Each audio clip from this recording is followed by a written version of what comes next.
আমাদের উপজেলা কৃষি মহোদয়ের কাছ থেকে একটু জানবো, একটু আমরা একটু জানতে চাচ্ছি, একটু বলেন। আসসালামু আলাইকুম। ধন্যবাদ।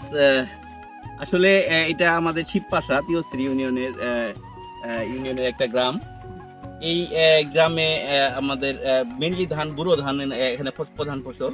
তো এই বছর আমরা চিন্তা করেছিলাম যে মদন উপজেলায় এই বছর আমরা যে লক্ষ্যমাত্রা যেটা আছে আমাদের 2550 হেক্টর ছিল, আমরা চিন্তা করেছিলাম যে এই লক্ষ্যমাত্রাকে টাচ করে পারলে আমরা একটু লক্ষ্যমাত্রা ছাড়িয়ে যাব।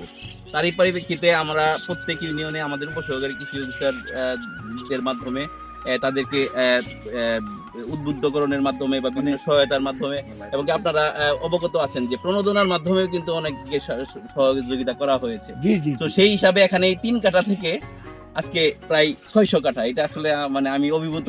এবং কি আমি ধন্যবাদ দিতে চাবো এখানে যে উপসহকারী কৃষি অফিসার আছে তাকে, এবং কি তার ধন্যবাদ দিব যে আমাদের যে নাম হাদিস ব্যাপারী, যে উনি সার্বক্ষণিক সবাইকে উদ্বুদ্ধ করেছে, এবং কি আমাকে এবার কথা দিয়েছে যে সামনের বছর সে এটাকেও আবার ডাবল করবে।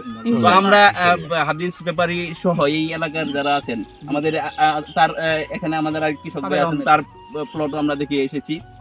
এরকম যারা কৃষক ভাই আছেন, এরকম ইনোভেটিভ যারা কৃষক ভাইরা আছেন, তাদেরকে আমি আরো উৎসাহ দেওয়ার মাধ্যমে আমরা সরকারিভাবে যতটুকু উৎসাহ দেওয়া যায় ততটুকু আমরা চেষ্টা করব। এবং কি আমরা চাই সরিষা যদি কেউ আবাদ করতে চায় কিন্তু বীজ নাই, এটা আমি মেনে নিতে পারবো না।